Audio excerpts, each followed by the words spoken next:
Today's better than expected jobs report sending stocks ever closer to a new all-time high. The real question is what happens next? Let's pose that question to the Wharton School professor of finance and WisdomTree chief economist, Jeremy Siegel. Welcome back. It's nice to see you. Good to see you, Scott. Are we back in this is a foregone conclusion, it's only a matter of how far we can run idea? Yeah, one of the oldest expressions on Wall Street is make the trend your friend.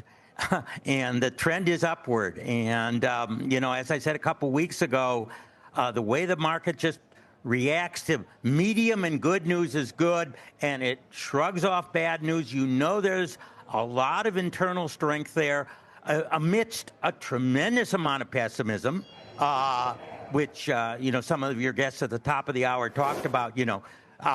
We're not in an overly bullish stance in terms of professional or ordinary investors.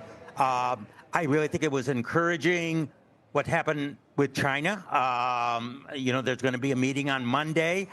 There was no blow up between Xi and Trump on the phone talking about the snags that have come. Now, all that said, and I've said this before, the market is looking at a 10% across the board, 30% China. Yeah, I know there's 50 on aluminum and steel. But basically, they're looking at that as the base case. If that blows up, all bets are off. But at this point, it looks like that assumption is holding. Professor, this whole thing is about playing the probabilities, right? You play the odds on what you think is most likely to happen, and then you invest accordingly.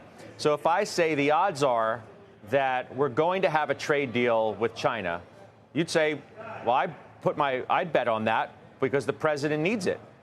Well, the odds are that we're going to have a tax bill deal, and that's going to get through. And you'd say, well, but the odds are we're going to have that too, and the president needs it. And then I'm going to say, well, the odds are that the Fed's going to cut rates next. I don't know if it's going to be tomorrow, July, September, or early in 26. But I know that their next move is going to be a cut. You'd probably say, I'd bet on that too. Therefore, where's the rub? I mean, that sounds like a pretty decent story to me. Yeah, it's an excellent story. Now, either of those could go south, though. I actually think, despite all the debate about the tax cut, that's going to happen. We're going to get it. There's going to, whether salt is the way it is or slightly, we are going to get that. They may have to say, if they don't do it in time, they may have to separate out the debt ceiling for a temporary 6 months until they work it out. But, that is a 95% confidence plus for me. Trade deal with China that, keeps it as it is and the rest of the world. I think that's more like an 80% probability. And a Fed cut. Now, when, very honestly, I think despite the fact that today's employment report was good, I've been for a precautionary cut. It's my belief Fed funds should be about 100 basis points under the 10-year, and it's only 13 or 17 basis points under the 10-year. So in some sense, I do think the next move should be down. And I think that's, if you ask me something I'm a little worried about, if the data does turn soft, is the Fed too late? And that probably is probably my biggest worry, if you would talk about a worry going into the second half.